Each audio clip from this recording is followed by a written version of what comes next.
Pewahyuan surga dan neraka kepada 7 anak muda. 7 anak muda ini dibawa oleh Yesus Kristus dan memperlihatkan surga dan neraka saat mereka bersama sebagai kelompok. Karena perekamannya hanya 6 kesaksian yang direkam, rekaman suara kesaksian ini aslinya dari bahasa Spanyol, dan sekarang diceritakan. Perkunjungan ke neraka, kesaksian pertama, Lukas 16 ayat 19-26, ada seorang kaya yang selalu berpakaian ungu dan kain halus, dan setiap hari ia bersukaria dalam kemewahannya, dan ada seorang pengemis yang bernama Lazarus, badannya penuh dengan borok, berbaring dekat pintu rumah orang kaya itu, dan ingin menghilangkan laparnya dengan apa yang jatuh dari meja orang kaya itu. Malahan anjing-anjing datang dan menjilat boroknya. Kemudian matilah orang miskin itu, lalu dibawa oleh malaikat-malaikat ke pangkuan Abraham. Orang kaya itu juga mati, lalu dikubur, dan sementara ia menderita sengsara di alam maut ia memandang ke atas, dan dari jauh dilihatnya Abraham, dan Lazarus duduk di pangkuannya. Lalu ia berseru katanya, "Bapa Abraham, kasihanilah aku, suruhlah Lazarus, supaya ia mencelupkan jarinya ke dalam air dan menyejukkan lidahku, sebab aku sangat kesakitan dalam nyala api ini." Tetapi Abraham berkata, "Anak, ingatlah, bahwa engkau telah menerima segala yang baik sewaktu hidupmu, sedangkan Lazarus segala yang buruk. Sekarang ia mendapat hiburan dan engkau sangat menderita. Selain daripada itu di antara kami dan engkau terbentang jurang yang tak terseberangi, supaya mereka yang mau pergi dari sini kepadamu ataupun mereka yang mau datang dari situ kepada kami tidak dapat menyeberang." Dalam Alkitab firman Tuhan sangat jelas tentang pembahasan surga dan neraka.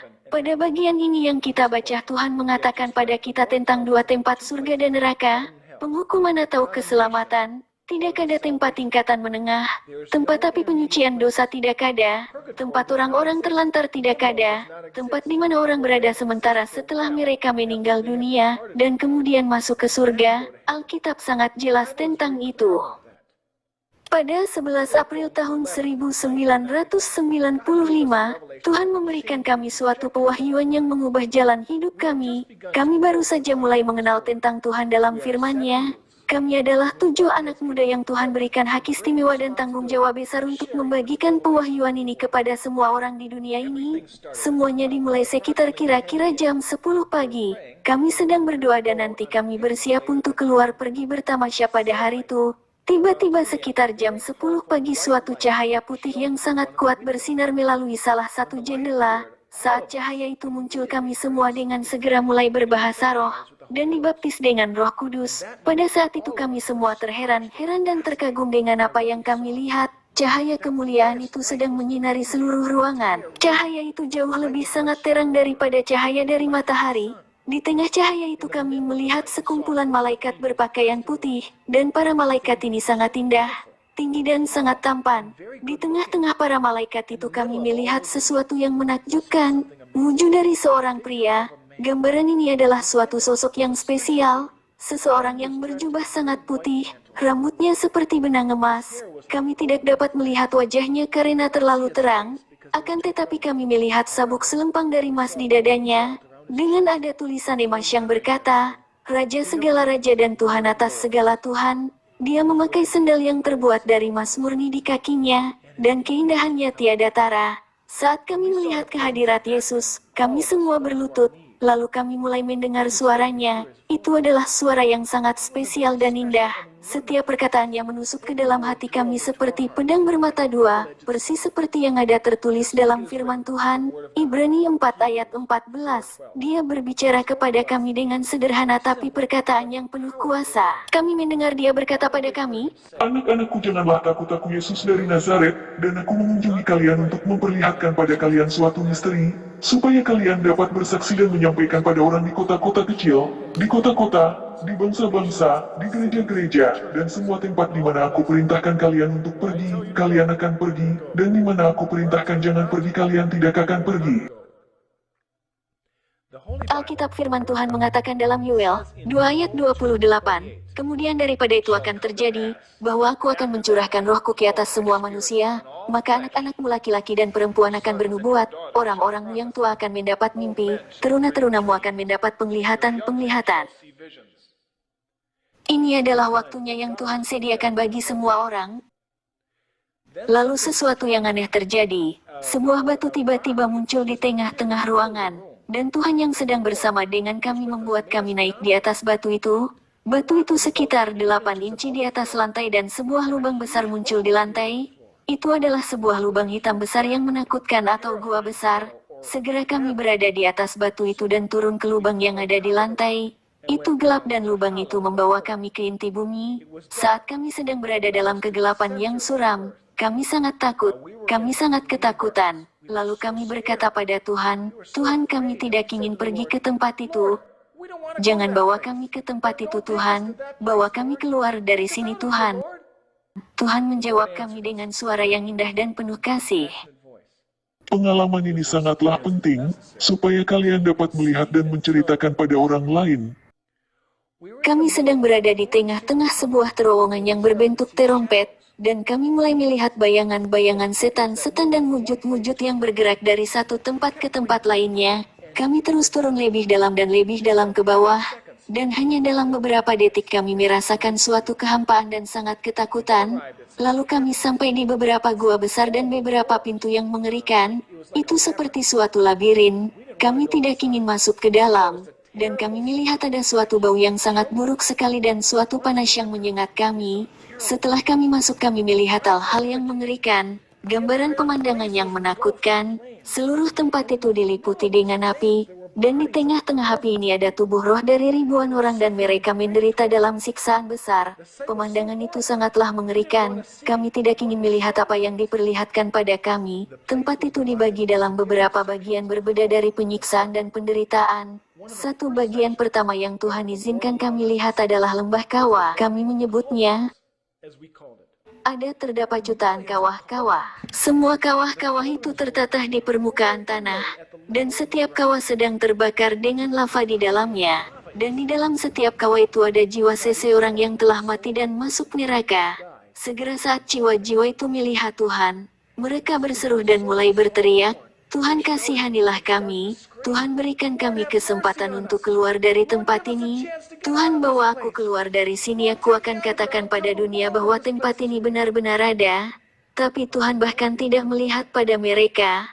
Ada terdapat jutaan pria, wanita, dan orang muda di tempat itu. Kami juga melihat homoseksual dan pemabuk dalam penyiksaan. Kami melihat semua orang ini berteriak dalam penyiksaan yang hebat. Itu mengejutkan kami melihat bagaimana tubuh-tubuh mereka sedang dihancurkan. Cacing-cacing datang masuk dan keluar dari rongga mata, mulut, dan telinga dan menembus kulit di seluruh tubuh mereka. Ini mengenapi firman Tuhan yang tertulis dalam kitab Yesaya 66 ayat 24. Mereka akan keluar dan akan memandangi bangkai orang-orang yang telah memberontak kepadaku. Di situ ulat-ulatnya tidak akan mati, dan apinya tidak akan padam. Maka semuanya akan menjadi kengerian bagi segala yang hidup. Juga dalam kitab Markus 9 ayat 44 berkata, di tempat itu ulatnya tidak akan mati, dan apinya tidak akan padam. Kami sangat ketakutan tentang apa yang kami lihat. Kami melihat api tingginya sekitar 9-12 kaki, dan di dalam setiap kobaran api ada jiwa-jiwa orang yang sudah mati dan masuk neraka. Tuhan mengizinkan kami untuk melihat seorang pria yang berada di dalam salah satu kawah itu. Posisi tubuhnya terbalik dan daging di wajahnya menetes berjatuhan. Dia tetap terus melihat kepada Tuhan dan lalu berteriak dan mulai memanggil nama Yesus. Dia berkata, Tuhan berbelas kasihanlah, Tuhan berikan aku kesempatan, Tuhan keluarkan aku dari tempat ini. tapi Tuhan Yesus bahkan tidak mau melihat padanya. Yesus hanya berbalik badan darinya. Saat Yesus melakukan itu, orang itu mulai mengutuki dan menghujat Tuhan. Orang ini adalah John Lennon, anggota dari kelompok musik pemuja setan The Beatles. John Lennon adalah seorang yang mengejek dan mempermainkan Tuhan semasa hidupnya. Dia berkata bahwa kekristenan akan lenyap dan Yesus Kristus akan dilupakan oleh semua orang.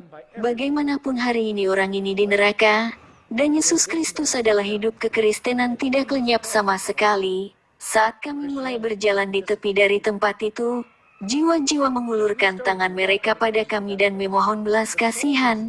Mereka meminta Yesus untuk mengeluarkan mereka dari sana, tapi Tuhan bahkan tidak mau melihat pada mereka. Lalu kami mulai pergi ke bagian berbeda, kami masuk ke bagian yang paling mengerikan dari neraka, atau penyiksaan yang lebih buruk terjadi, pusat dari neraka. Bentuk siksaan yang paling berat, siksaan-siksaan yang tidak akan pernah terungkapkan oleh manusia.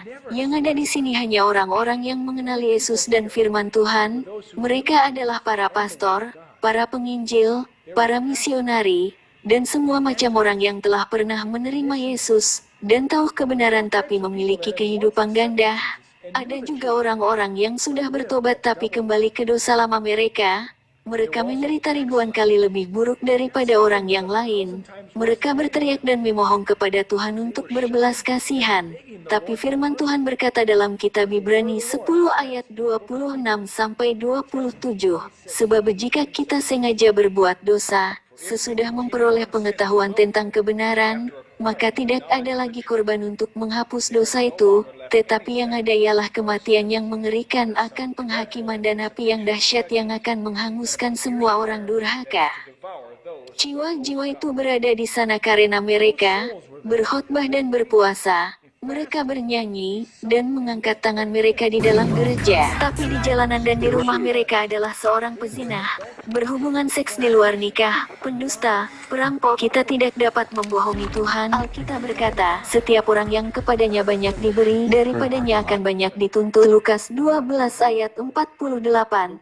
Lalu Tuhan mengizinkan kami untuk melihat dua orang wanita. Mereka dulu pernah menjadi saudara Kristen saat masih hidup di bumi. Mereka tidak hidup benar di hadapan Tuhan. Yang satu berkata pada yang lainnya, Kau wanita terkutuk, ini adalah salahmu hingga aku berada di tempat ini. Kau tidak mengajarkan aku tentang kitab suci, dan karena kau tidak mengatakan padaku tentang kebenaran, sekarang aku berada di neraka. Mereka mengatakan hal ini satu sama lain di tengah-tengahnya api, dan mereka saling benci satu sama lain karena tidak ada kasih, belas kasihan, atau pengampunan di dalam neraka. Ada ribuan jiwa-jiwa yang telah mengetahui firman Tuhan, tapi hidup mereka tidak bersih di hadapan hadirat Tuhan yang kudus. Tuhan berkata, kau tidak bisa main-main dengan Tuhan atau dengan nyalapi neraka juga tidak. Dia juga mengatakan pada kami, anak-anakku, semua penderitaan di bumi yang terpusat pada satu tempat, tidak ada apa-apanya, tidak dapat dibandingkan dengan suatu penderitaan yang seseorang dapatkan di bagian tempat siksaan terhebat di neraka. Jika ini mengerikan bagi mereka yang menderita bukan di bagian pusat neraka, pasti betapa buruknya bagi mereka yang menderita di bagian pusat neraka, orang yang sudah tahu firman Tuhan dan tidak melakukannya. Lalu Tuhan berkata pada kami bahwa kita dapat bermain-main dengan api yang ada di bumi, tapi tidak bisa dengan api yang ada di neraka. Kami terus berjalan ke tempat berbeda, dan Tuhan menunjukkan pada kami banyak orang berbeda. Kami bisa melihat bahwa semua orang itu memiliki kira-kira 6 jenis berbeda dari penyiksaan. Ada jiwa-jiwa yang disiksa oleh setan-setan dengan semua macam penghukuman. Hukuman lain yang mengerikan adalah suara hati mereka sendiri berkata, Ingat saat mereka berkhotbah padamu, ingat saat kau mendengar firman Tuhan. Ingat saat mereka mengatakan padamu tentang neraka dan kau menertawakan itu. Suara hati mereka sendiri menyiksa mereka, persis seperti cacing-cacing yang menjalar di seluruh tubuh mereka. Seperti api yang membakar adalah ribuan dan ribuan kali lebih panas daripada yang kita tahu. Ini adalah upah yang iblis berikan bagi semua orang yang mencari dia dan mengikuti dia. Firman Tuhan berkata dalam kitab Wahyu 21 ayat 8, tapi orang-orang penakut, orang-orang yang tidak percaya, orang-orang keji, orang-orang pembunuh, orang-orang sundal, tukang-tukang sihir, penyembah-penyembah berhala dan semua pendusta, mereka akan mendapat bagian mereka di dalam lautan yang menyala-nyala oleh api dan belerang. Inilah kematian yang kedua. Selanjutnya Tuhan menunjukkan pada kami seorang pria yang telah membunuh 6 orang, dan 6 orang ini sekarang mengelilingi dia dan mereka berteriak padanya berkata, Ini adalah salahmu hingga kami berada di tempat ini, kesalahanmu. Pembunuh itu mencoba menutup telinganya karena dia tidak mau mendengar mereka, tapi dia tidak bisa menghindari untuk mendengar, karena di dalam neraka semua indera perasamu menjadi lebih sangat peka.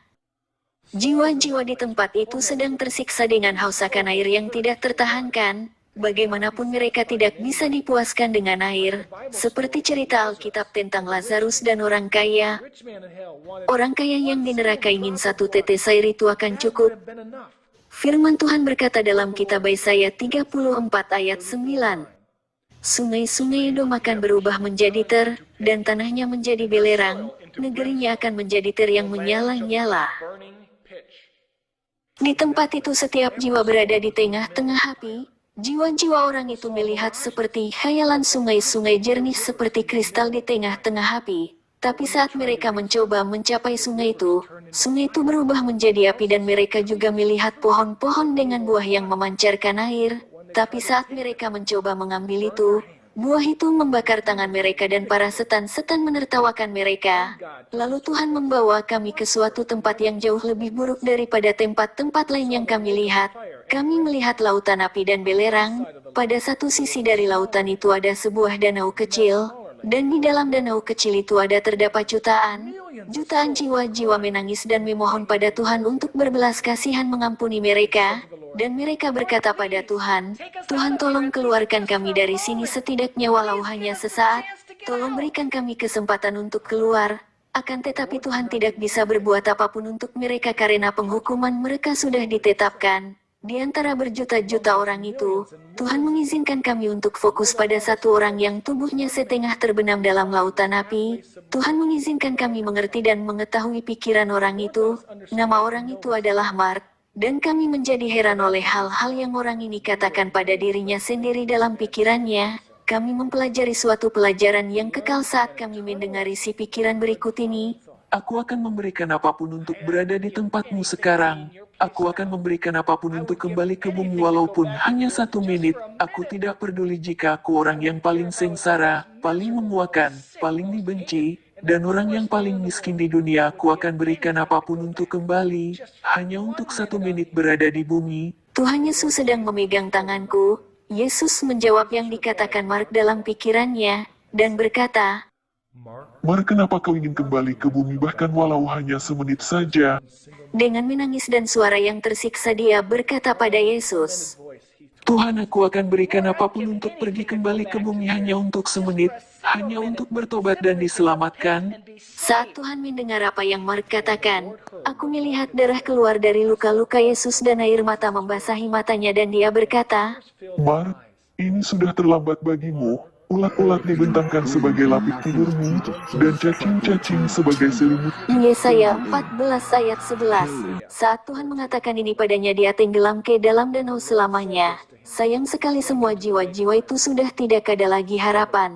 Hanyalah kita yang ada di bumi yang memiliki kesempatan untuk bertobat hari ini, dan pergi masuk ke surga bersama Tuhan kita Yesus Kristus. Sekarang aku akan serahkan kepada saudari saya untuk meneruskan kesaksian ini. Terima kasih. Kesaksian kedua oleh Lupe. Tuhan memberkatimu saudara-saudara yang terkasih. Mari kita baca firman Tuhan dari kitab Mazmur 18 ayat 9. Ia menekukkan langit, lalu turun, kekelaman ada di bawah kakinya. Saat Tuhan menyentuh tanganku, aku memegang tangannya dan kami mulai turun ke bawah terowongan itu. Terowongan itu menjadi gelap dan lebih gelap sampai pada titik di mana aku bahkan tidak dapat melihat tangan saya yang satu yang tidak berpegang pada tangan Tuhan. Tiba-tiba kami melewati sesuatu yang gelap dan yang berkilauan yang berisik bunyinya. Kegelapan itu sangat gelap bahkan tanganmu tidak dapat menemukan dinding terowongan. Dan kami turun sangat cepat. Aku merasa seperti jiwaku terpisah dari tubuhku. Segera aku melihat suatu bau yang sangat busuk seperti bau daging busuk. Dan itu menjadi jauh lebih buruk setiap waktu.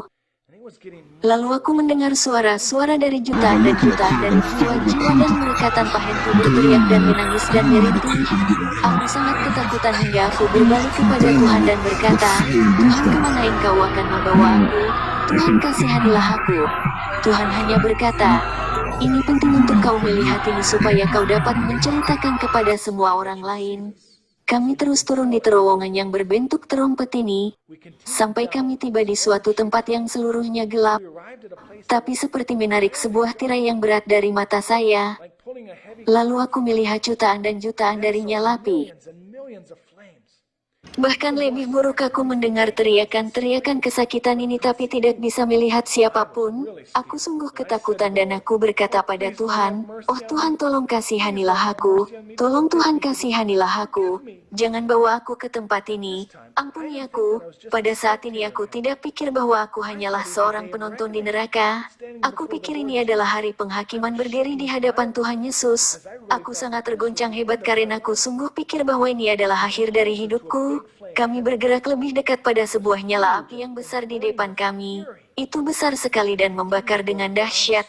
Aku terus secara perlahan pergi ke bawah melihat banyak sekali nyala api, dan mendengar jutaan dari jiwa-jiwa menangis dengan satu suara. Lalu aku melihat meja kayu dan meja ini tidak terbakar oleh api. Di atas meja itu nampak terlihat seperti botol-botol, botol bir. Dan itu terlihat menyegarkan tapi botol itu penuh dengan api dan saat aku melihat itu tiba-tiba seorang pria muncul. Dagingnya hampir seluruhnya hancur. Dan apa yang tersisa sebagai pakaiannya adalah lumpur dan terbakar. Dia tidak ada lagi matanya, mulutnya, dan semua rambutnya karena terbakar api. Dia dapat melihat aku meskipun dia tidak punya mata. Aku katakan padamu ini adalah jiwa dari seseorang yang dapat berpikir dan sungguh melihat, bukan tubuh alamimu. Orang ini mengulurkan tangan kurusnya ke arah Tuhan dan mulai berteriak dan dia berkata, Tuhan kasihanilah aku, Tuhan kasihanilah aku. Aku dalam kesakitan, aku sedang terbakar. Tolong berbelas kasihanlah dan bawa aku keluar dari tempat ini. Tuhan melihat padanya dengan kasihan dan aku mulai merasa sesuatu yang hangat di tangan saya. Aku melihat dan itu adalah darah. Darah Yesus, darah Tuhan keluar dari tangannya saat dia sedang melihat penderitaan orang ini ditelan dalam nyala api. Lalu orang itu mengalihkan pandangannya ke arah meja itu, dan berjalan ke arah botol. Dia mengambil sebuah botol, tapi saat dia minum dari botol itu api dan asap keluar dari botol itu. Dia mengarahkan kepalanya ke belakang dan dia berteriak seperti belum pernah terdengar sebelumnya. Dia berteriak dengan kesakitan yang hebat dan penderitaan, dan kemudian mulai meminum apa yang ada di dalam botol. Tapi botol itu penuh dengan zat asam, dan tenggorokannya hancur sama sekali karena asam itu. Kau dapat melihat asam itu bergerak melewati perutnya dan menyakiti dia. Angkai 666 terukir di dahinya, dan di dadanya ada sebuah pelat yang terbuat dari bahan logam yang tidak diketahui, yang tidak dapat dihancurkan bahkan oleh panas atau hangat. Ada tulisan yang terdapat pada pelat itu tapi kami tidak mengerti itu. Tuhan dalam belas kasih-Nya yang besar memberikan kami suatu terjemahan dari apa yang tertulis di pelat itu. Aku berada di sini karena aku seorang pemabuk. Dia memohon kepada Tuhan untuk berbelas kasihan. Tapi firman Tuhan sangat jelas berkata pada kita dalam 1 Korintus 6 ayat 10. Pencuri, orang kikir, pemabuk, pemfitnah dan penipu tidak akan mendapat bagian dalam kerajaan Allah. Tuhan menunjukkan padaku saat terakhir kehidupan orang ini di bumi, seperti di bioskop atau sebuah film. Itu seperti layar televisi besar memperlihatkan padaku detik-detik terakhirnya sebelum dia mati. Nama orang itu adalah Louis, dan dia sedang berada di bar minum-minum. Aku melihat meja yang sama dan botol yang sama di bar itu. Di sekeliling meja itu adalah teman-temannya. Aku dapat katakan ini padamu sekarang, hanya ada satu teman sejati dan namanya adalah Yesus Kristus. Dia adalah teman yang setia. Louis sedang minum dan temannya sudah mabuk. Teman baiknya mengambil sebuah botol, memecahkannya dan mulai menikam Louis. Saat dia melihat Louis terbaring di atas lantai dia lari, tapi Louis pendarahan hingga mati di atas lantai. Dan hal yang paling menyedihkan adalah, dia mati tanpa Tuhan. Di tengah-tengah dari semua ini, semua jiwa-jiwa itu yang ada di neraka kan berteriak berseru dan aku bertanya kepada Tuhan, "Oh Tuhan, tolong katakan padaku, apakah orang ini tahu tentang Engkau? Apakah dia tahu tentang keselamatan darimu?" Dengan sedih Tuhan menjawab, "Ya Lupe, dia tahu tentang aku, dia menerima aku sebagai juru selamat pribadinya, tapi dia tidak melayani aku." Lalu aku merasa bahkan lebih takut. Louis menangis lebih keras dan berteriak, Tuhan ini menyakitkan, tolong berbelas kasihanlah padaku. Dia mengulurkan tangannya lagi ke arah Tuhan, tapi malah sebaliknya Yesus memegang tanganku dan kami berjalan menjauh dari nyala api. Api itu membakar Louis. Apinya menjadi lebih hebat dan dia berteriak lebih keras. Kasihanilah aku, kasihanilah aku. Lalu dia menghilang dalam nyala api. Kami terus berjalan dan tempat ini sangatlah besar dan menakutkan. Kami mendekati nyala api yang lain. Dan aku berkata pada Tuhan, Tuhan tidak, aku tidak mau melihat lagi tentang ini. Aku mohon padamu ampunilah aku, tolong maafkan aku. Aku tidak mau melihat ini, jadi aku menutup mataku. Tapi itu tidak berarti, membuka atau menutup mata aku tetap dapat melihat segalanya. Api ini mulai turun perlahan-lahan, dan kemudian mulai melihat seorang wanita. Dia terbungkus dengan lumpur, dan lumpur itu penuh dengan cacing-cacing. Dia memiliki beberapa rambut tersisa, dan dia melengket pada lumpur yang dipenuhi dengan cacing. Dia dimakan oleh cacing-cacing di seluruh tubuhnya, dan dia berteriak, Tuhan kasihanilah aku, Tuhan kasihanilah aku, dan ampunilah aku. Lihat padaku ini menyakitkan. Kasihanilah aku, jauhkan cacing-cacing ini, keluarkan aku dari penyiksaan ini karena ini sangat menyakitkan. Tuhan hanya melihat padanya dengan sangat sedih. Saat kami memegang tangan Tuhan, kami dapat rasakan rasa sakit dan kesedihan di dalam hati Tuhan untuk semua jiwa-jiwa yang hilang terbakar selamanya dalam nyala api neraka. Wanita ini tidak ada lagi mata atau bibir, tapi dia masih tetap dapat melihat dan merasakan, dan semua rasa sakit jadi lebih kuat. Dia punya botol di tangannya dan itu penuh dengan zat asam, tapi dia percaya itu adalah parfum. Aku dapat melihat itu adalah zat asam. Dan setiap kali dia semprotkan ke tubuhnya, itu membakar dia. Meskipun begitu dia tetap terus menyemprotkan zat asam itu di seluruh tubuhnya terus-menerus. Dia terus berkata bahwa itu adalah sebuah parfum yang mahal. Dia juga percaya bahwa dia sedang memakai sebuah kalung yang indah. Tapi semua yang aku lihat adalah ular-ular melilit di sekeliling lehernya. Dan dia percaya bahwa dia sedang memakai gelang-gelang yang sangat mahal. Tapi aku melihat itu sebenarnya adalah cacing-cacing, sekitar 1 kaki panjangnya, dengan hebat mengalir ke dalam tulang-tulangnya. Dan dia mengatakan bahwa itu semua adalah barang-barang perhiasan yang dia miliki. Tapi aku melihat kalajengking dan cacing-cacing di seluruh tubuhnya. Dan dia punya sebuah pelat logam yang setiap orang pakai di neraka. Dan itu bertuliskan, aku di sini karena merampok. Wanita ini tidak ada penyesalan mendalam atas dosa-dosanya. Tuhan bertanya padanya, Magdalena, kenapa kau berada di tempat ini? dia menjawab, Itu bukanlah menjadi masalah bagiku untuk mencuri dari orang lain. Satu-satunya hal yang aku mau adalah mendapatkan barang-barang perhiasanku dan mendapatkan lebih banyak parfum mahal. Aku tidak peduli siapa yang aku rampok selama aku kelihatan bagus. aku berpegang pada tangan Tuhan. Saat aku melihat cacing-cacing menggali di seluruh tubuhnya, Magdalena berbalik mencari sesuatu, dan aku sekali lagi bertanya pada Tuhan, Tuhan apakah wanita ini tahu tentang engkau? Dan Tuhan menjawab, ya wanita ini kenal aku. Magdalena mulai melihat sekeliling berkata, Tuhan, di mana wanita yang berbicara padaku tentang engkau? Di mana dia? Aku sudah berada di neraka selama 15 tahun. semua orang di neraka dapat mengingat segalanya. Magdalena terus menanyakan, Di mana wanita ini? Aku tidak dapat melihat dia. aku tahu tubuhnya tidak dapat berputar sekeliling, karena dagingnya tetap dalam posisi yang sama.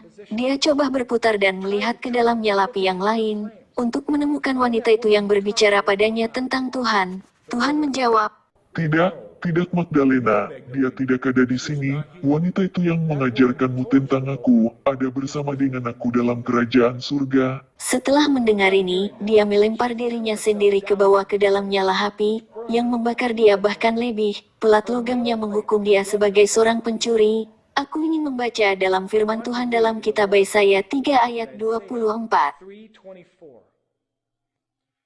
Maka sebagai ganti rempah harum akan ada bau busuk. Sebagai ganti ikat pinggang seutas tali, sebagai ganti selampit rambut kepala yang gundul, sebagai ganti pakaian hari raya sehelai kain kabung, dan tanda selar sebagai ganti kemolekan.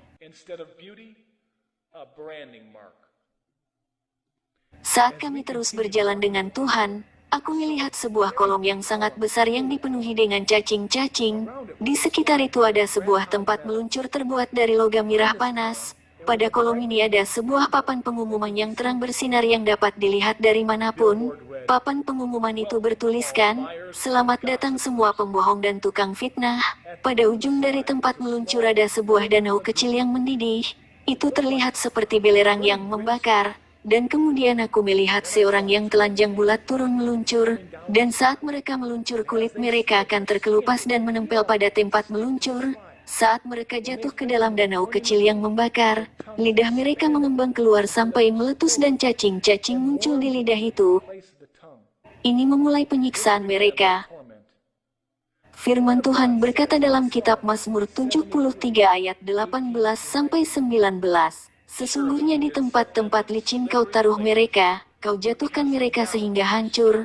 Betapa binasa mereka dalam sekejap mata, lenyap habis oleh karena kedahsyatan.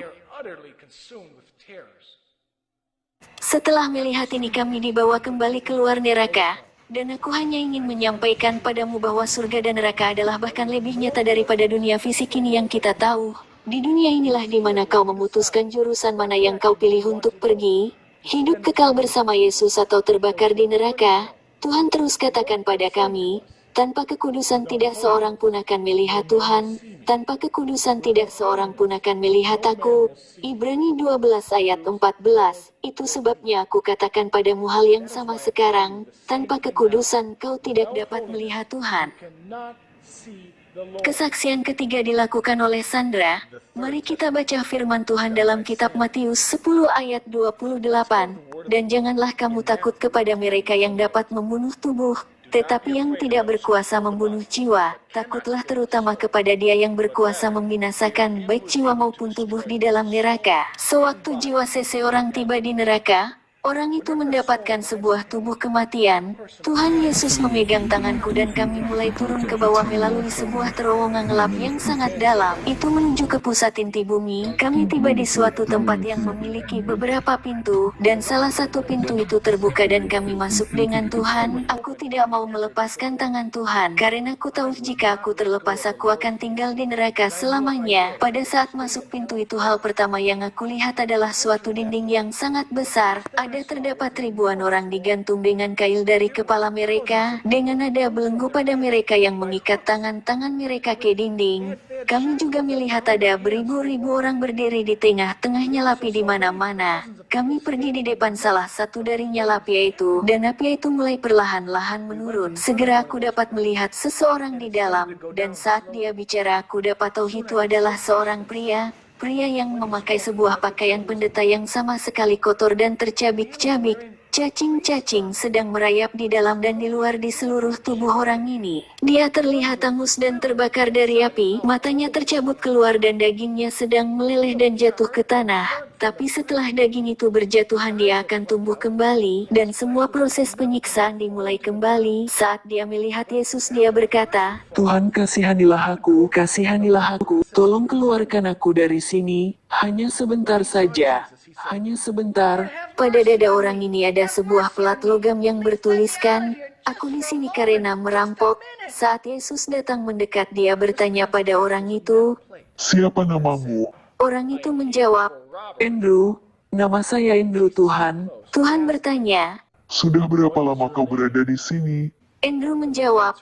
Aku berada di sini sudah sangat lama. Orang itu mulai menceritakan kisahnya. Dia berkata dia memiliki tanggung jawab untuk mengumpulkan perpuluhan dan mengatur pembagian keuangan kepada orang miskin di dalam gereja Katoliknya. Akan tetapi malah sebaliknya dia mencuri uang itu. Dengan mata penuh belas kasihan Tuhan bertanya kepada orang itu. Andrew, apakah kau pernah mendengar berita Injil? Andrew menjawab. Ya Tuhan, dulu ada seorang wanita Kristen yang pergi ke gereja itu, dan dia sekali pernah memberitakan Injil, tapi aku tidak mau menerima itu.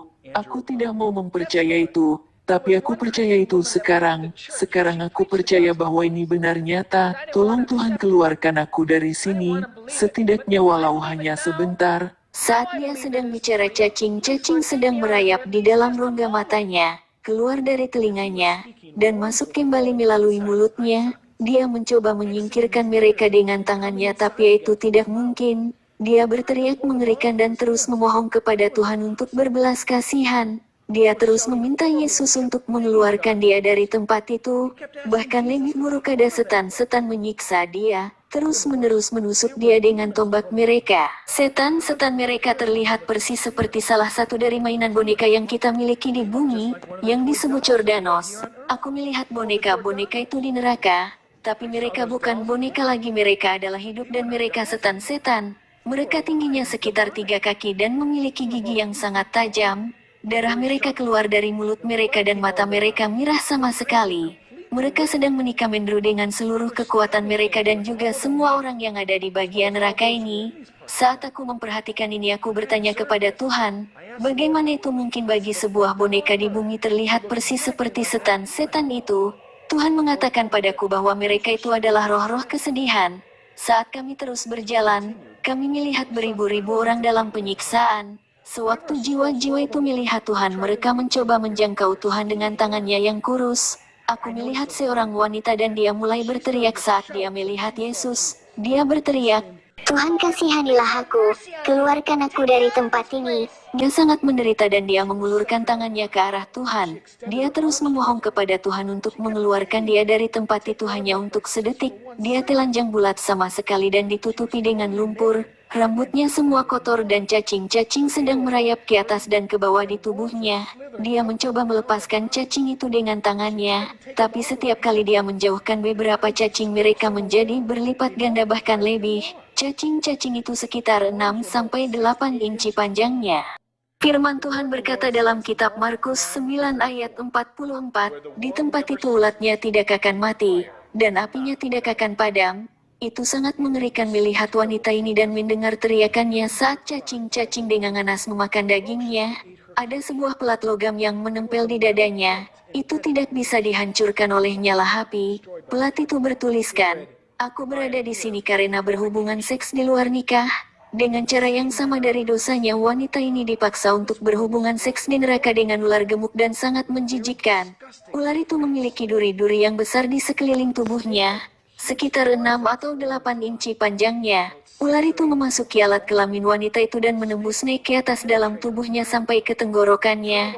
Dan saat ular memasuki dia mulai berteriak, dan dia dengan sangat lebih memohon kepada Tuhan untuk mengeluarkan dia dari tempat itu. Tuhan, aku di sini karena perzinahan.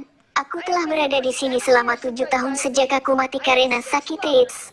Aku punya 6 kekasih dan aku berada di sini karena perzinahan. Di neraka dia harus mengulang kembali dosanya terus-menerus, dan dia tidak ada waktu untuk istirahat siang atau malam. Menderita dengan cara yang sama sepanjang waktu. Dia mencoba mengulurkan tangannya ke arah Tuhan, tapi Tuhan hanya berkata padanya, Blanka, ini sudah terlambat untukmu. Cacing-cacing akan menjadi tempat tidurmu dan cacing-cacing akan menyelimutimu. saat Tuhan mengatakan perkataan itu, sebuah selimut api menutupi dia dan aku tidak dapat melihat dia lagi. Kami terus berjalan melihat ribuan dan ribuan orang. Ada terdapat orang-orang muda, orang dewasa, dan orang tua menderita dalam siksaan. Kami tiba di suatu tempat yang terlihat seperti sebuah kolam renang api yang besar, dengan ribuan pria dan wanita di dalam itu. Setiap orang itu memiliki sebuah pelat logam di dada mereka yang bertuliskan, "Aku di sini karena tidak memberikan perpuluhan dan persembahan." Saat aku membaca itu aku bertanya kepada Tuhan, "Tuhan, bagaimana ini mungkin? Bahwa orang-orang ini ada di sini karena alasan ini?" Tuhan menjawab, Ya karena orang-orang ini pikir perpuluhan dan persembahan tidaklah penting. Saat firmanku menunjukkan itu adalah suatu perintah dalam kitab Maleakhi 3 ayat 8-9 berkata, Bolehkah manusia menipu Allah? Namun kamu menipu aku, tetapi kamu berkata, dengan cara bagaimanakah kami menipu engkau? Mengenai persembahan persepuluhan dan persembahan khusus, kamu telah kena kutuk, tetapi kamu masih menipu aku. Ya kamu seluruh bangsa. Tuhan mengatakan padaku bahwa saat umatnya tidak memberi persepuluhan mereka itu menghalangi pekerjaan Tuhan, dan Injil tidak diberitakan. Orang-orang yang ada di tempat ini menderita ribuan kali lebih buruk daripada orang lain, karena mereka tahu firman Tuhan dan tidak mentaatinya. Kami terus berjalan dan Tuhan menunjukkan padaku seorang pria. Aku bisa melihat dari pinggangnya sampai ke kepalanya, dan aku mulai mendapatkan suatu penglihatan tentang bagaimana dia mati. Namanya adalah Rogalio, dan dia sedang berada di dalam mobil saat seseorang mendekat untuk memberitakan Injil padanya, dan memberikan dia sebuah Alkitab. Tapi Rogalio mengabaikan peringatan orang itu dan melanjutkan perjalanannya, tanpa menyadari bahwa beberapa menit kemudian mobilnya akan tabrakan dan jatuh ke tebing yang curam dan dia mati. Pada saat dia tabrakan, Alkitab itu terbuka di kitab Wahyu 21 ayat 8. Tetapi orang-orang penakut, orang-orang yang tidak percaya, orang-orang keji, orang-orang pembunuh, orang-orang sundal, tukang-tukang sihir, penyembah-penyembah berhala dan semua pendusta. Mereka akan mendapat bagian mereka di dalam lautan yang menyala-nyala oleh api dan belerang. Inilah kematian yang kedua. Saat Rogelio membaca ayat ini, dia mati dan tiba di neraka. Dia baru saja berada di sana selama 1 bulan dan tetap masih ada beberapa daging di wajahnya. Akan tetap dia sedang menderita seperti semua orang lain. Pada saat pertama dia tidak tahu kenapa dia sedang berada dalam neraka. Aku pikir bahwa saat orang Kristen itu mendekati mobilnya, itu adalah satu-satunya kesempatan terakhir bagi dia untuk menerima Tuhan Yesus. Dengan cara yang sama bahwa banyak orang memiliki kesempatan itu untuk menerima Yesus, hari ini aku mengundangmu untuk membuka hatimu kepada Yesus. Dia sendirilah jalan, kebenaran dan hidup. Hanya melalui dia kita dapat diselamatkan ke dalam kerajaan surga. Tuhan juga meminta kita untuk mengikuti jalannya dalam kekudusan dan kehormatan dan Tuhan memberkatimu. Kesaksian keempat, Tuhan memberkatimu saudara-saudara. Saat Tuhan memegang tanganku, aku dapat melihat bahwa aku sedang berdiri di atas batu, dan di belakang kami aku melihat malaikat. Kami mulai turun melalui sebuah terowongan dengan kecepatan yang luar biasa. Dengan cepat aku berbalik dan melihat bahwa malaikat itu sudah tidak ada, dan aku merasa sangat takut. Aku bertanya kepada Tuhan, Tuhan, di mana malaikat itu? Kenapa dia sudah tidak ada lagi di sini? Tuhan berkata, dia tidak bisa pergi kemana kita akan pergi. Kami terus turun lalu berhenti secara tiba-tiba seperti sebuah lift. Dan aku melihat beberapa terowongan dan kami pergi melalui satu terowongan yang saudari saya Sandra katakan. Terowongan di mana orang-orang sedang digantung dengan kail dari kepala mereka, dengan belenggu yang mengikat pergelangan tangan mereka. Dinding yang tergantung orang itu terlihat tidak terbatas panjangnya. Jutaan orang sedang digantung di situ. Terdapat cacing-cacing pada seluruh tubuh orang-orang itu. Aku melihat ke depan dan melihat bahwa ada dinding yang lain sama persis dengan yang lain. Aku berkata pada Tuhan, Tuhan, ada banyak sekali orang di tempat ini. Tiba-tiba sebuah ayat Alkitab terlintas di pikiran saya. Satu yang aku tidak kenal. Tuhan berkata padaku, dunia orang mati dan kebinasaan tak akan puas. Amsal 27 ayat 20. Kami pergi dari sana dan tiba di suatu tempat yang kami sebut lembah kawah. Kawah ini penuh dengan lumpur yang mendidih, dan kami pergi mendekat pada salah satu dari itu. Orang pertama yang aku lihat adalah seorang wanita. Tubuhnya mengapung dan tenggelam dengan lumpur yang mendidih. Tapi saat Tuhan melihat padanya, dia berhenti bergerak dan tetap terhenti dalam lumpur terbenam sampai ke pinggang. Tuhan bertanya, wanita, siapa namamu? Dia menjawab, nama saya Rubiela. Rambutnya penuh dengan lumpur yang mendidih, dan daging bergantungan di tulang-tulangnya yang menjadi hitam hangus terbakar dari api. Cacing-cacing masuk melalui lubang matanya dan keluar dari mulutnya, dan masuk lagi melalui hidungnya dan keluar di telinga. Saat cacing-cacing ini tidak bisa masuk, mereka membuat lubang untuk masuk di bagian lain dari tubuh yang menyebabkan rasa sakit yang tidak terbayangkan. Dia berteriak, Tuhan, tolong keluarkan aku dari tempat ini. Kasihanilah aku. Aku tidak bisa terus seperti ini lebih lama. Buat ini berhenti, Tuhan. Aku tidak tahan lagi ini. Tolong berbelas kasihanlah padaku. Tuhan bertanya kenapa dia ada di sana. Dan dia berkata, dia berada di sana karena kesombongan. Yang sama perkataannya yang tertulis pada pelat logam di dadanya. Di tangannya ada sebuah botol yang terlihat biasa, tapi baginya itu terlihat menjadi sebuah parfum yang sangat mahal. Rubiela memegang botol itu yang penuh dengan zat asam, dan menyemprotkan itu ke seluruh tubuhnya. Sementara ini menyebabkan semua daging yang disemprotkan menjadi meleleh, membuat dia sangat rasa sakit. Dan dia berteriak pada Tuhan, Tuhan, tolong kasihanilah aku. Aku tidak tahan lagi di sini lebih lama walau hanya sedetik, Tuhan. aku tidak berkata bahwa adalah berdosa jika memakai parfum, tapi Tuhan berkata pada kami bahwa wanita itu ada di sana karena parfumnya. Seperti yang dikatakan firman Tuhan dalam kitab Ulangan 5 ayat 7. Jangan ada padamu Allah lain di hadapanku. Dia berada di sana karena kecantikannya, parfum, dan kesombongan. Dan mereka itu adalah hal yang nomor satu dalam hidupnya. Bagaimanapun Tuhan Yesus adalah Raja segala Raja dan Tuhan atas segala Tuhan. Dia harus menjadi nomor satu dalam hidupmu. Itulah sebabnya dia ada di sana. Dengan sedih Tuhan melihat padanya dan berkata, "Rubila, ini sudah terlambat bagimu, cacing-cacing akan menjadi tempat tidurmu dan cacing-cacing akan menyelimutimu." Saat Tuhan mengatakan itu, sebuah selimut api sama sekali menutupi dia, sementara tubuhnya ditelan ke dalam kawah. Dia menderita kesakitan yang mengerikan.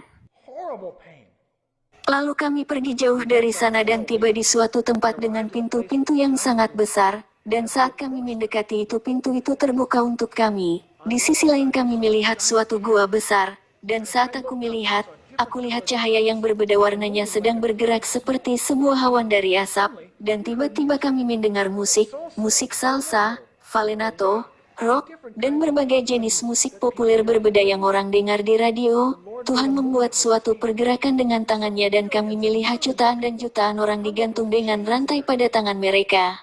Mereka dengan gila melompat-lompat di atas api. Tuhan melihat pada kami dan berkata, "Lihat, ini adalah upah bagi penari. Mereka harus melompat-lompat dengan gila secara bersamaan mengikuti irama musik. Jika musik salsa sedang dimainkan, mereka harus melompat mengikuti irama itu. Jika jenis musik yang lain dimainkan, mereka harus melompat mengikuti irama itu. Mereka tidak akan pernah berhenti melompat-lompat, tapi yang lebih buruk dari itu lantai tempat mereka melompat terdapat paku-paku sepanjang 6 inci. Sewaktu mereka melompat, paku itu akan menusuk kaki mereka, dan mereka tidak akan pernah ada waktu untuk istirahat. Saat seseorang mencoba berhenti, setan-setan akan datang sekaligus dan menikah mereka dengan tombak, mengutuki mereka dan berkata, 'Pujilah dia, ini adalah kerajaanmu sekarang. Pujilah setan, pujilah dia, kau tidak boleh berhenti. Pujilah dia, kau harus memuji dia, kau harus melompat, kau harus berdansa, kau tidak boleh berhenti sedetik saja.'" Itu adalah mengerikan bahwa banyak dari orang-orang itu adalah orang Kristen yang tahu tentang Tuhan, tapi mereka berada di klub malam diskotik saat mereka mati. Mungkin kau bertanya, di mana dalam Alkitab mengatakan bahwa berdansa adalah perbuatan berdosa? Dalam Yakobus 4 ayat 4 firman Tuhan berkata, "Hai kamu orang-orang yang tidak setia, tidakkah kamu tahu bahwa persahabatan dengan dunia adalah permusuhan dengan Allah? Jadi barang siapa hendak menjadi sahabat dunia ini, ia menjadikan dirinya musuh Allah." Juga dalam 1 Yohanes 2 ayat 15-17, "Janganlah kamu mengasihi dunia dan apa yang ada di dalamnya. Jikalau orang mengasihi dunia, maka kasih akan Bapa tidak ada di dalam orang itu. Sebab semua yang ada di dalam dunia, yaitu keinginan daging dan keinginan mata serta keangkuhan hidup, bukanlah berasal dari Bapa melainkan dari dunia ini.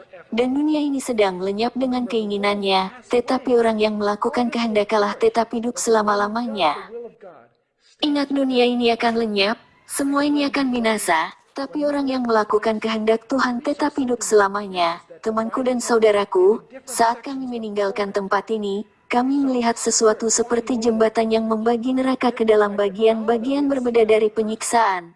Kami melihat suatu roh berjalan di atas jembatan pejalan kaki dan itu terlihat seperti boneka yang kami lihat di bumi. Kami menyebut mereka Trashy Trolls. Mereka memiliki warna rambut yang berbeda dengan wajah orang tua tapi tubuh anak kecil, dan tidak ada bagian kelamin. Mata mereka penuh dengan kejahatan. Tuhan menjelaskan bahwa roh-roh itu adalah roh-roh yang terhilang. Roh ini memiliki sebuah tombak di tangannya dan sedang berjalan dengan angkuh di atas jembatan itu, seperti seorang ratu atau seperti seorang model cantik. Dan saat dia berjalan, dia menikam orang-orang yang ada di bawah dengan tombaknya. Dia mengutuki mereka dan berkata, "Ingat pada hari kau berada di luar gereja Kristen dan kau tidak mau masuk ke dalam. Ingat pada hari mereka berkhotbah padamu dan kau tidak mau mendengar. Ingat di hari mereka memberikanmu brosur tentang Injil dan kau membuangnya. Jiwa-jiwa yang hilang akan mencoba menutupi telinga mereka." Dan mereka menjawab pada setan-setan itu, "Diam, diam, jangan beritahu aku lagi, aku tidak mau tahu lebih. Diamlah." Bagaimanapun roh jahat itu senang menikmati melakukan itu karena rasa sakit yang ditimbulkan pada jiwa-jiwa itu. Kami terus berjalan dengan Tuhan, lalu melihat pada banyaknya orang. Kami memperhatikan satu orang sedang berteriak lebih keras daripada orang lain yang sedang terbakar di sana. Dia berkata, Bapa, kasihanilah aku." Yesus tidak akan berhenti dan melihat pada orang ini, tapi saat Yesus mendengar kata Bapa, dia kaget dan berbalik. Yesus melihat padanya dan berkata, "Bapa, kau panggil aku Bapa, Tidak, aku bukan bapamu, dan kau pun bukan anakku. Jika kau anakku, kau sekarang ada bersamaku dalam kerajaan surga. Kau adalah anak bapamu, iblis. Dengan segera suatu selimut api muncul dan menutup tubuhnya sama sekali. Tuhan mengatakan pada kami kisah hidup dari orang ini. Orang itu memanggil Yesus Bapa karena dia mengenalnya. Dia dulu masuk gereja dan mendengarkan Tuhan melalui firman-Nya. Dan dia telah menerima banyak janji dari Tuhan. Jadi kami bertanya, apa yang terjadi Tuhan? Lalu kenapa dia ada di sini?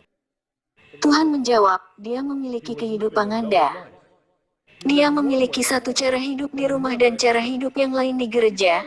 Dia berpikir dalam hatinya, tidak ada orang yang hidup dekat dengan aku, bukan pastor atau saudara-saudara yang lain. Jadi aku dapat melakukan apapun yang aku mau. Tapi dia lupa bahwa mata Tuhan melihat semua perbuatan hidup kita. Dan tidak ada yang dapat membohongi atau tersembunyi dari Tuhan. Firman Tuhan berkata pada kita, janganlah sesat. Allah tidak membiarkan dirinya dipermainkan, karena apa yang ditabur orang itu juga yang akan dituainya. Orang ini menderita ribuan kali lebih buruk daripada orang lain. Dia membayar 2 kali lipat penghukuman, satu untuk dosa-dosanya dan hukuman yang satunya karena berpikir dia dapat menipu Tuhan.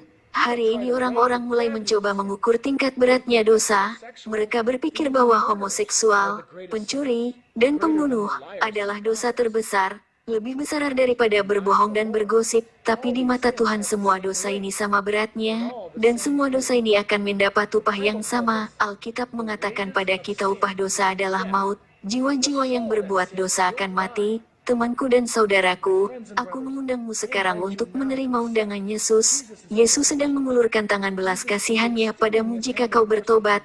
Firman Tuhan berkata pada kita bahwa seseorang yang merubah cara hidupnya dan bertobat akan mendapatkan belas kasihan.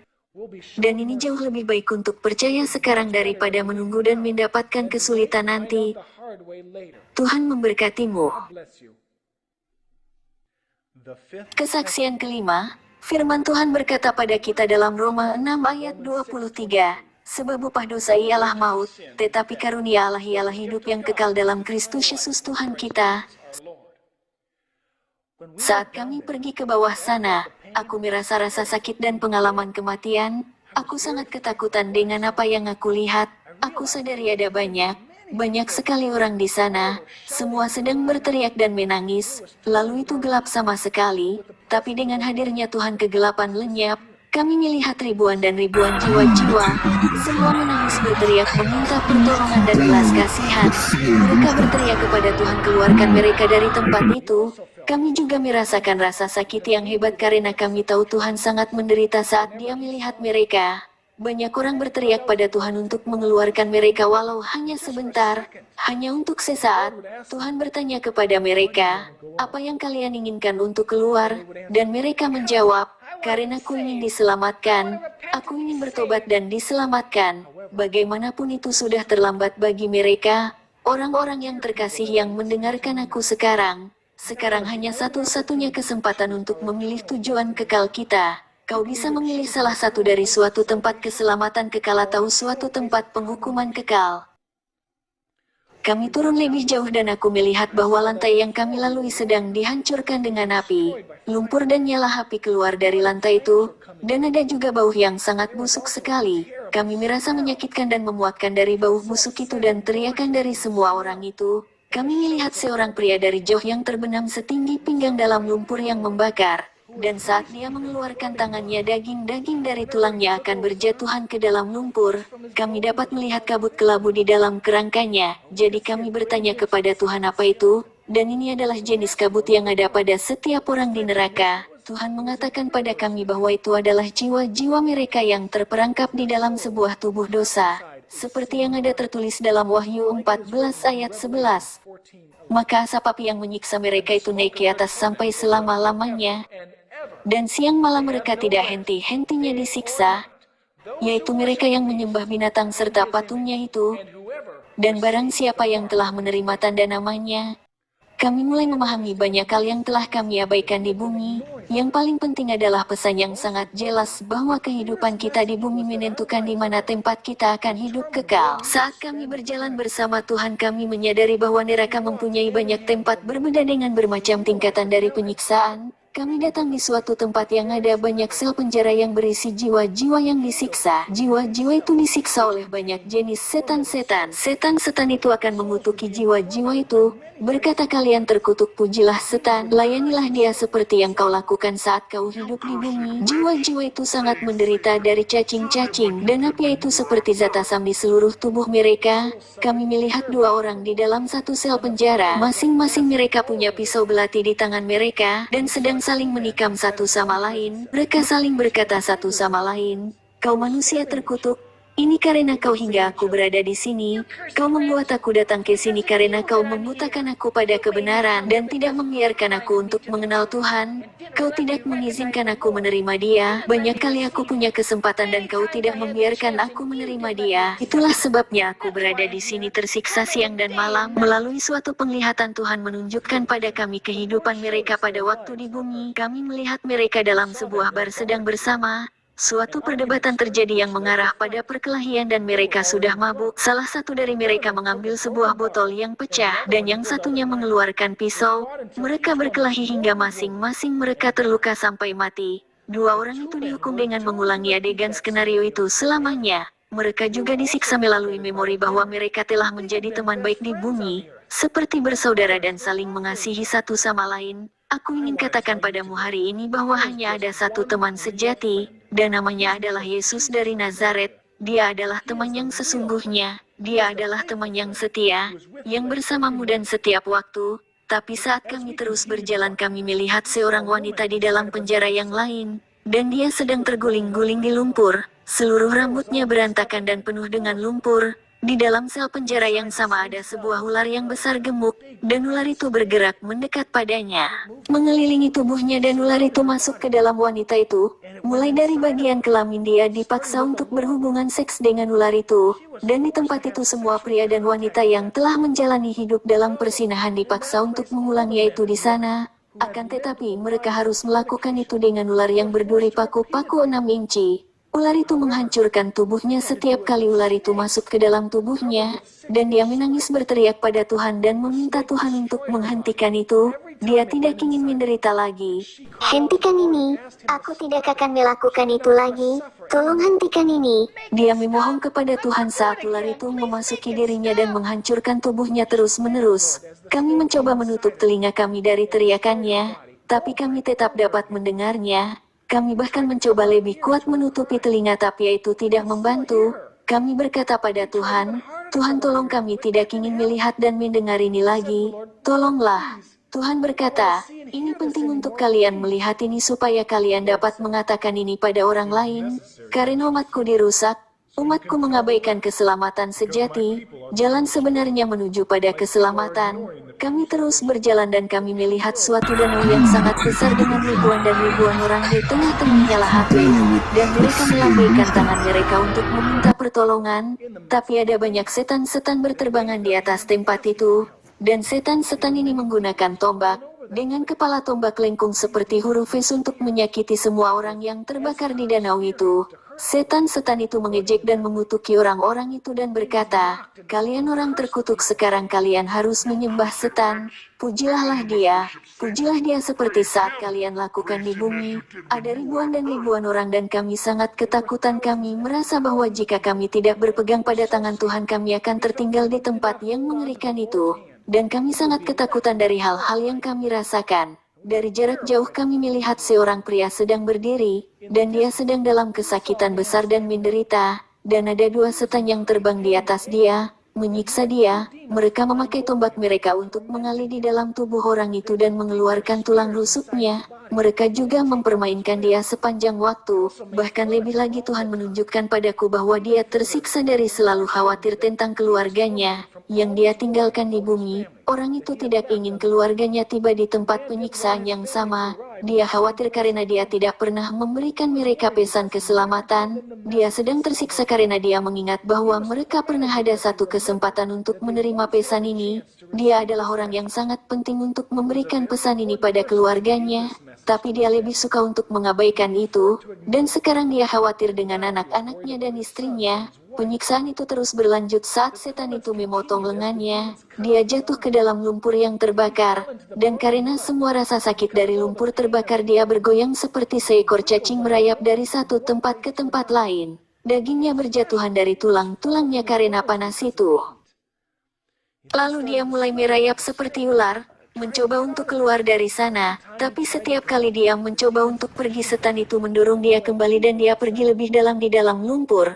Lalu kami melihat sejumlah setan-setan di satu tempat, dan sesuatu menarik perhatianku. Aku melihat bahwa salah satu dari setan-setan itu kehilangan satu sayapnya, dan aku bertanya kepada Tuhan, Tuhan, kenapa setan ini kehilangan satu sayapnya? Dan Tuhan berkata, setan itu dikirim ke bumi dengan satu tujuan, tapi dia tidak menyelesaikan tugasnya dan dia dilempar kembali ke neraka oleh salah satu hamba Tuhan.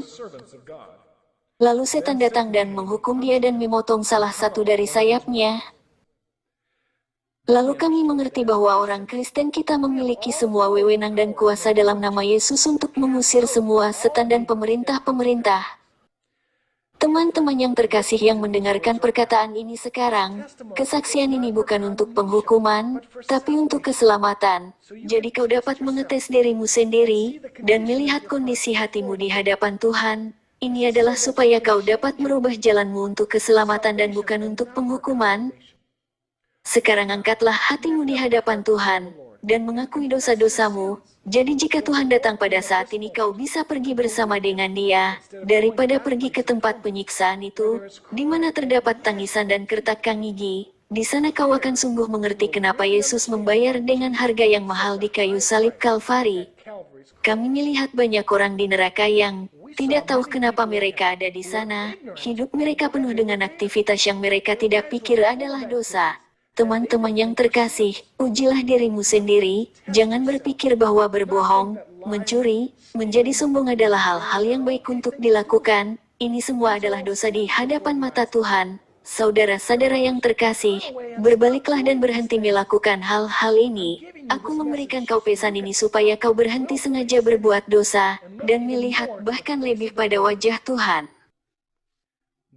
Kesaksian Kinam, Mazmur 62 ayat 12, dan daripadamu juga kasih setia, ya Tuhan, sebab Engkau membalas setiap orang menurut perbuatannya. Pada pagi hari Tuhan mengunjungi kami di dalam ruangan itu, Dia membawa kami dan kami mulai turun ke bawah. Hatiku penuh dengan rasa takut, aku bahkan tidak dapat menjelaskan itu.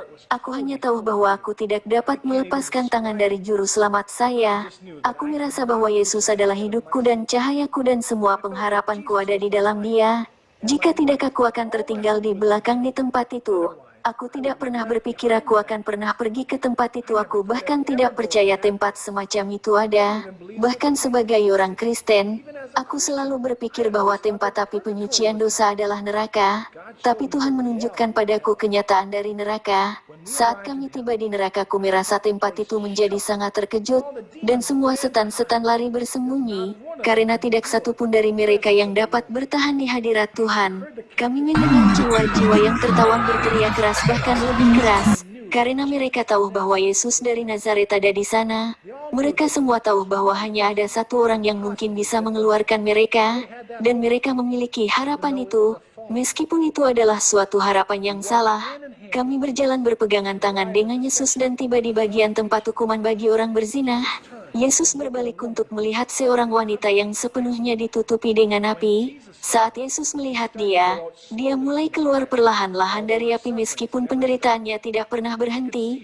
Kami dapat melihat dia telanjang bulat, dan melihat semua ciri khas fisiknya, dan tubuhnya kotor sama sekali dan dia berbau busuk. Rambutnya semuanya berantakan, dan dia punya lumpur hijau kekuningan padanya. Dia tidak ada mata, dan bibirnya berjatuhan menetes, dan dia tidak ada telinga, hanyalah lubang. Dengan tangannya yang tulang-tulangnya menghitam hangus terbakar, dia mengambil daging yang jatuh dari wajahnya dan mencoba menaruh itu kembali. Tapi ini bahkan memberikan dia rasa sakit yang lebih buruk. Lalu dia tergoncang dan bahkan lebih berteriak. Teriakannya tidak pernah berakhir. Dia dipenuhi dengan cacing-cacing, dan ada seekor ular yang melilit di sekeliling lengannya. Ular itu sangat tebal dan memiliki duri di sekeliling tubuhnya. Dan wanita itu memiliki angka 666 yang terukir di tubuhnya. Angka dari binatang itu yang disebut dalam kitab Wahyu 4 ayat 9. Dia juga memiliki pelat logam yang menempel di dadanya terbuat dari bahan logam yang tidak diketahui dan itu tidak pernah termakan api. Pada pelat itu terdapat suatu tulisan dalam bahasa yang asing, tapi kami dapat mengerti apa yang tertulis pada pelat itu. Itu bertuliskan aku berada di sini karena perzinahan. Saat Yesus melihat dia, Yesus bertanya padanya, "Elena, kenapa kau berada di tempat ini?" Saat Elena sedang menjawab pada Tuhan, tubuhnya terbelit dengan kesakitan dari siksaannya. Dia berkata dia berada di sana karena perzinahan, dan dia meminta pengampunan kepada Tuhan terus-menerus. Dan lalu kami mulai melihat peristiwa dari kematiannya. Saat dia mati dia sedang berhubungan seks dengan salah satu kekasihnya. Karena dia pikir bahwa suaminya sedang pergi dalam sebuah perjalanan, akan tetapi suaminya kembali dari pekerjaannya dan mendapati istrinya di tempat tidur dengan orang lain. Lalu dia pergi ke dapur dan mengambil sebuah pisau besar dan menusukkan itu di punggung Elena. Dia mati dan dibawa ke neraka. Persis seperti Kara, dia mati dalam keadaan telanjang bulat. Di neraka semuanya terlihat seperti di awal, dan dia masih tetap pada pisau besar itu yang tertikam di punggungnya, menyebabkan dia kesakitan luar biasa, dan sampai saat ini dia telah berada di neraka selama 7 tahun, dan dia dapat mengingat setiap saat dari hidupnya dan kematian. Dia juga mengingat saat seseorang mencoba memberitakan padanya tentang Yesus bahwa hanya Yesus satu-satunya yang dapat menyelamatkannya. Tapi sekarang sudah terlambat baginya dan semua orang lain di neraka. Firman Tuhan berbicara banyak tentang perzinahan, dan itu sangat jelas. Perzinahan adalah melakukan hubungan seks di luar pernikahan. 1 Korintus 6 ayat 13. Makanan adalah untuk perut dan perut untuk makanan. Tetapi kedua-duanya akan dibinasakan Allah. Tetapi tubuh bukanlah untuk percabulan, melainkan untuk Tuhan, dan Tuhan untuk tubuh. Juga dalam 1 Korintus 6 ayat 18, jauhkanlah dirimu dari percabulan. Setiap dosa lain yang dilakukan manusia terjadi di luar dirinya. Tetapi orang yang melakukan percabulan berdosa terhadap dirinya sendiri. Saat Yesus selesai berbicara dengan dia ditutupi dengan selimut besar dari api, dan kami tidak melihat dia lagi, tapi kami mendengar suara dari dagingnya terbakar dan itu teriakan yang mengerikan. Aku bahkan tidak dapat menjelaskan itu dengan perkataan.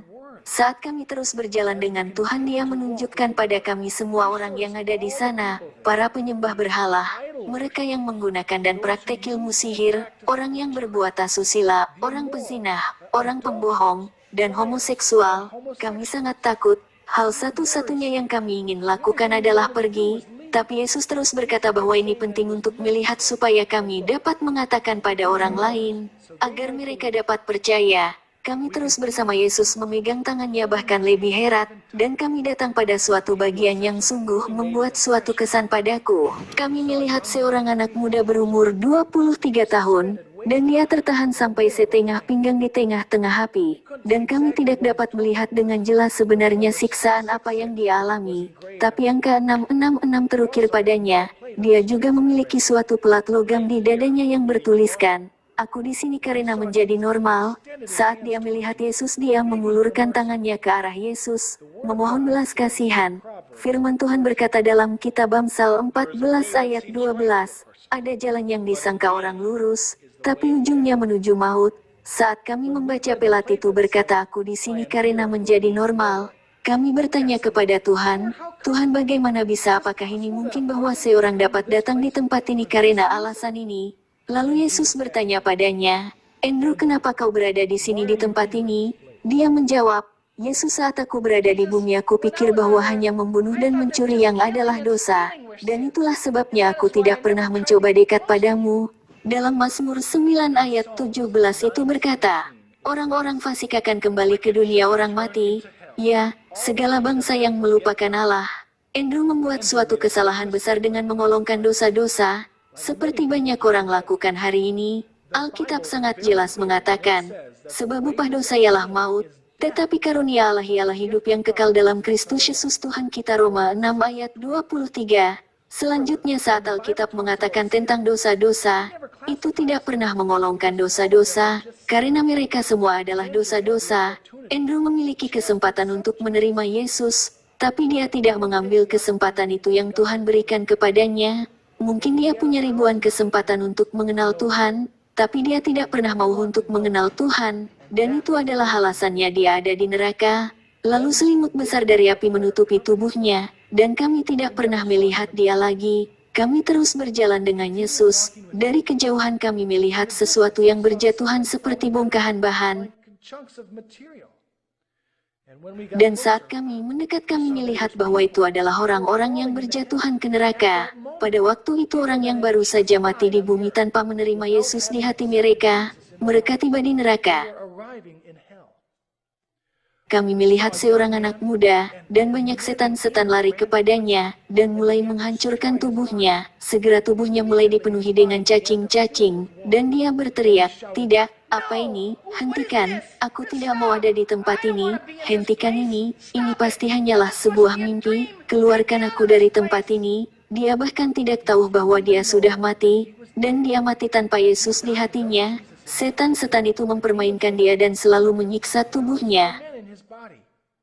Lalu angka 666 muncul di dahinya, dan sebuah pelat logam pada dadanya. Bahkan jika kami dapat melihat alasannya dia masuk neraka, kami tahu pastinya bahwa dia tidak akan pernah keluar lagi. Tuhan mengatakan pada kami bahwa penyiksaan-penyiksaan dari semua orang ini di dalam neraka akan menjadi bahkan lebih berat pada hari penghakiman. Jika mereka menderita dengan penyiksaan semacam itu dan dengan cara yang mengerikan sekarang, aku tidak dapat bayangkan bagaimana mereka akan menderita setelah hari penghakiman. Kami tidak melihat anak-anak di sana, kami hanya melihat ribuan dan ribuan orang muda, pria dan wanita dari banyak negara. Namun di neraka tidak ada lagi kebangsaan atau tingkat sosial. Semua datang untuk disiksa dan dihukum. Ada satu hal yang semua orang inginkan di neraka, dan itu adalah kesempatan untuk keluar hanya untuk sedetik. Mereka juga menginginkan untuk mendapatkan setetes air untuk menyegarkan lidah mereka, seperti cerita orang kaya di dalam Alkitab, tapi itu sudah tidak mungkin lagi. Mereka memilih di mana mereka ingin menghabiskan kekekalan mereka. Mereka telah memutuskan untuk menjalani hidup kekal tanpa Tuhan. Tuhan tidak pernah mengirim setiap orang ke neraka. Setiap orang masuk neraka berdasarkan pada perbuatan diri mereka sendiri. Dalam Galatia 6 ayat 7 itu berkata, "Jangan sesat, Allah tidak membiarkan dirinya dipermainkan, karena apa yang ditabur orang itu juga yang akan dituainya." Hari ini kau punya kesempatan besar untuk merubah tujuan kekalmu. Yesus tetap ada sekarang, dan Alkitab berkata bahwa saat kita masih hidup, kita juga masih punya harapan.